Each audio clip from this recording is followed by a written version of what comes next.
आप सबका दिल से स्वागत है।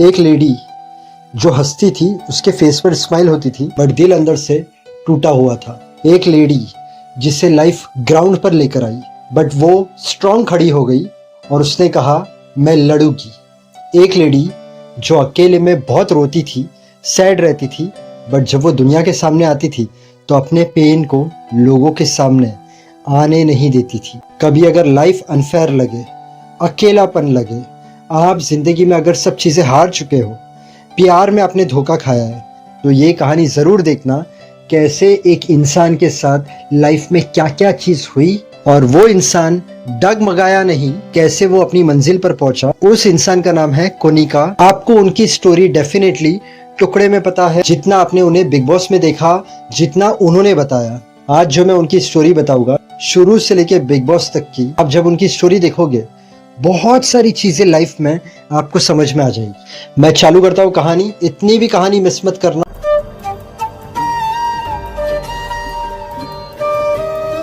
कोनिका जी बॉर्न होते हैं फरवरी 27, 1964 मुंबई में। सिंपल फैमिली थी, बट कोनिका जी के ड्रीम्स बहुत बड़े थे और बचपन से वो बहुत स्ट्रांग थी। कोनिका जी 18 इयर्स के होते हैं, उन्हें प्यार हो जाता है और वो शादी करने का फैसला करते हैं। तब वो बहुत यंग थे, बट उनकी तरफ से प्यार सच्चा था। उन्होंने शादी की, उनका हस्बैंड उनसे बड़ा था, अगर इंटरनेट पर रिपोर्ट्स की माने तो 13 साल बड़ा था।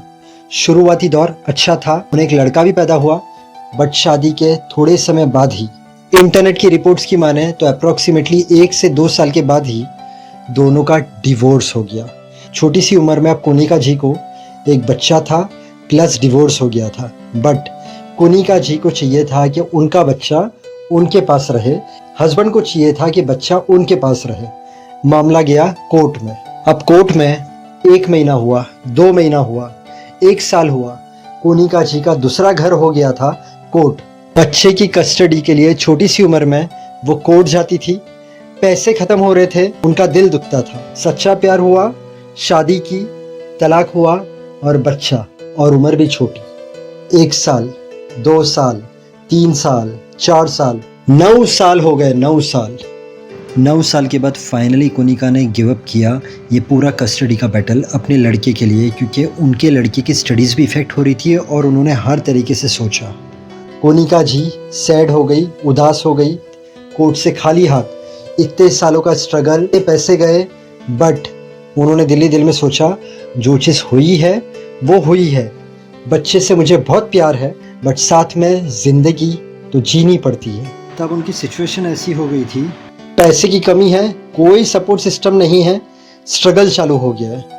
अब ऊपर वाला तो देख रहा था कि एक माँ बच्चे के लिए लड़ रही थी और इतना सारा खर्चा भी हो गया, इतने सारे साल भी चले गए। तो ऊपर वाले ने उनकी लाइफ में एक अनएक्सपेक्टेड चीज़ की। फ्लाइट में उनकी मुलाकात होती है असरानी जी से। अब असरानी जी और उनकी वाइफ कोनिका जी को हेल्प करते हैं बॉलीवुड इंडस्ट्री में आने के लिए। उन्हें कॉन्टेक्ट्स देते हैं, उन्हें ऑडिशन में हेल्प करते हैं। अपनी तरफ से कोनिका जी को वो लोग गाइड करते हैं और कोनिका जी के लिए फिल्म इंडस्ट्री के दरवाजे खुल जाते हैं। 1988 में कोनिका जी करती है एक मूवी कब्रिस्तान। उसके बाद 5 पापी, बंद दरवाजा, बागी, थानेदार, टीवी शो आता है दी स्वॉर्ड ऑफ टीपू सुल्तान। उसके बाद आती है उनकी मूवी बेटा, खिलाड़ी, आज का गुंडा राज। मतलब उन्हें काम मिलते जा रहा था, पैसे मिलते जा रहे थे, वो ऑक्यूपाइड हो गई थी, तो उनका ध्यान काम में था। जो उनका दर्द था वो कम तो नहीं हुआ था, बट दर्द की तरफ ध्यान कम जाता था। उन्हें बच्चे की बहुत याद आती थी, बट ध्यान थोड़ा कम जाता था। ऊपर वाले ने सब संभाल लिया था उन्हें काम देकर। 1993 में उनकी मूवी आती है गुमराह, किंग अंकल। 1994 में मोहरा। 1995 में टीवी शो करती है स्वाभिमान। उसके बाद आती है मूवी करण अर्जुन। कहानी उनकी चेंज होने वाली थी। आने वाला पल उनकी लाइफ में खुशियां लेकर आने वाला था, बट उन्हें नहीं पता था कि खुशियों के पीछे अलग चीजें होगी थोड़े समय के बाद। 1996 में एक म्यूजिक एल्बम आती है उनकी, मैं लाखों में एक। उसके बाद मूवी आती है 1997 में कोयला। 1998 में प्यार किया तो डरना क्या। 1998 में उनकी दूसरी शादी होती है, love marriage. Husband US based था, कोनिका चली गई यूएस। शुरुआती दौर वहां पर बहुत अच्छा चल रहा था। उन्हें लड़का होता है अयान। अब वो सब चीजें कर रही थी, घर को संभाल रही थी, जिस तरीके से उनका कैरियर था। तो इंडिया भी आती थी काम करने के लिए। हम साथ साथ है मूवी उनकी 1999 में आई। मतलब कोई भी प्रोजेक्ट होता था तो वो इंडिया आती थी, बट ज्यादा टाइम वो यूएस में रहती थी। उन्होंने इस बीच सीआईडी का शो किया, किटी पार्टी करके टीवी शो किया, कोई है टीवी शो किया, पेज 3 मूवी की। अब सेकंड मैरिज हुई थी 1998 में। शुरुआती टाइम अच्छा निकला। 2006 आते आते रिलेशनशिप उस मोड पर पहुंच गया कि वो दोनों सेपरेट हो गए, डिवोर्स हो गया और कोनिका जी सेकंड मैरिज के बाद अयान को लेकर इंडिया आ गई। अब इंडिया आने के बाद कोनिका जी की जिंदगी चेंज हुई। वो सिंगल मदर थी अयान की। कोनिका जी अयान को बहुत अच्छी परवरिश दे रही थी, साथ में वो काम भी कर रही थी। उन्हें मूवी मिली एक शादी करके फंस गया यार। उसके बाद उन्होंने खुद ने एक एल्बम बनाया झुम्बिश। उन्हें टीवी शो मिलता है कहानी घर घर की। उन्हें टीवी शो मिलता है संजोग से बनी संगिनी। उसके बाद टीवी शो मिलता है प्यार का दर्द मीठा मीठा प्यारा प्यारा। वो अयान की परवरिश करके अयान को बड़ा कर रही थी, काम करते जा रही थी। अब इस बीच कोनिका को फिर से प्यार होता है। आप सबको वो सब चीजों के बारे में ऑलरेडी पता होगा और उसकी डिटेल में मुझे ठीक नहीं लगता है कि हम घुसे। तो एक जगह उन्हें प्यार हुआ, अयान बड़ा हो रहा है और उन्हें प्रोजेक्ट मिलते जा रहे हैं। उन्हें नहीं पता है आगे क्या होने वाला है। उन्हें मूवी मिलती है फगली, दिल्ली वाली ठाकुर गर्ल्स टीवी शो मिला, अकबर बिरबल टीवी शो मिला। उसके बाद भवरी करके एक मूवी आई थी वो मिली, नानू की जानू, ये मूवी उनकी आई थी 2018 में। और इसके बाद उन्हें एक मूवी मिलती है तैश। अब होता क्या है, उनका जिनके साथ प्यार हुआ था वो रिलेशनशिप टूट जाता है। लाइफ में उन्हें चाहिए था सच्चा प्यार, बट उनके साथ लाइफ में जो चीजें होते जा रही थी उन चीजों को देखकर वो अब एक अलग जोन में चली गई थी। अब इस बार जो वो टूटी तो बहुत बुरी तरीके से टूटी। अयान भी बड़ा हो रहा था।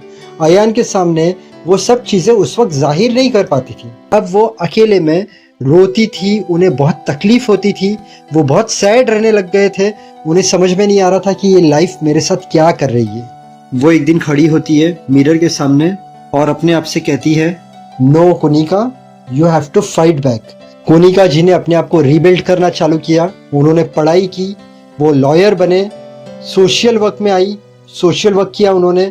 वो जिनकी हेल्प कर सकते थे उनकी हेल्प करते थे। लाइफ ने बहुत सारी चीज़ें सिखा दी थी।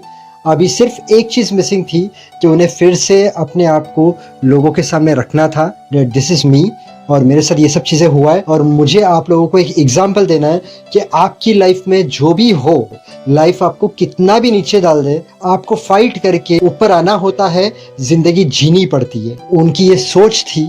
फिर से एक बार ऊपर वाले ने उनकी सुनी और उन्हें मिला बिग बॉस। मुझे पता है बिग बॉस से वो एविक्ट हो गई है। कोनिका जी की मैंने कहानी आप लोगों के सामने रखी, उसके पीछे मेरा ये मकसद था कि लाइफ के अंदर लोगों के साथ अलग अलग चीज़ें होती है और जब वो अलग अलग चीज़ें हो और आपके समझ में अगर ना आए तो कभी भी कोई नेगेटिव चीज़ नहीं करना। जो चीज़ होती है लाइफ के अंदर उससे हमें सीखना है, हमें आगे बढ़ना है।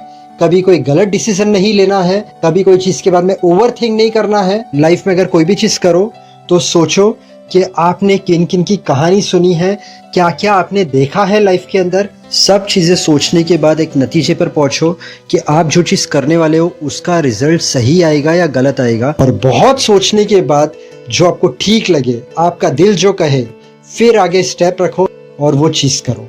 मेरे चैनल पर आपको बिग बॉस के सभी कंटेस्टेंट की कहानी मिलेगी।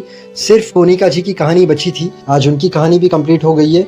और अगर आप पहली बार आए हो मेरे चैनल पर तो सिर्फ बिग बॉस कंटेस्टेंट की कहानी नहीं है, इस दुनिया में ऐसी बहुत सारी चीज़ें हुई है, बहुत सारी घटनाएं हैं, सच्ची कहानियां हैं जो लोगों को नहीं पता है।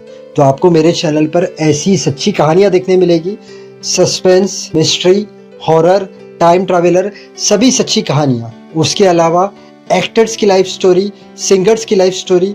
तो जब भी आपके पास टाइम हो मेरे चैनल पर विजिट करना, सब सच्ची कहानियां देखना, आपको अच्छी लगेगी। अगर आपको आज का वीडियो पसंद आया तो वीडियो को लाइक करना, चैनल को सब्सक्राइब करना। Thank you so much, God bless and wish you a very happy life.